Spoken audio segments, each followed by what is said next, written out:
Hello po, magandang buhay po sa inyong lahat. Kamusta po kayo? Okay po, tuloy na po tayo. Ito po ay natutungkol sa 10 piso, Apolinario Mabini, Andres Bonifacio. Yan, conjoined heads, yan. 2002, yan, aalamin po natin kung magkano ang presyo niya sa Numista at sa NGC. Yan, para sa isang maikling video. Yan, aalamin na po natin ha, pupunta na po tayo sa Numista para sa 2002. Ang kanya pong presyo sa Numista ay, saan ba 2002? 2002, yan no? Yan, 28.59. Yan na po ang pinaka-value niya ng 2002. Medyo mababa, no? Sa Numista, no? Mababa. Kung sana, yan lang bumenta talaga. Yun ang circulated niya pala. Yun.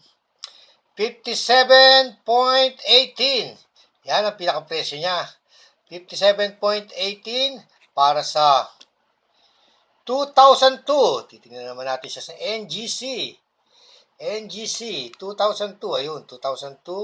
Yan, shop now. Find it on eBay. Yan, eBay yan. Malaking tindahan ng coins sa Amerika. 2002. 10 piso. Ang kanya pong presyo ay, ayan po, $3. Halos 150 na po, no? Pinaka-value niya po yan. Pinaka-value na ng NGC. Ayan po. Sana po nakapagbigay ako ng konting impormasyon, konting aliw para sa pangungulekta ng coins. Okay po. Hanggang sa muli po, lagi po nating tatandaan, ang mga barya ay bahagi ng kasaysayan. At tayo po ay bahagi ng kasaysayan ng Pilipinas. Bye for now. Don't forget to subscribe.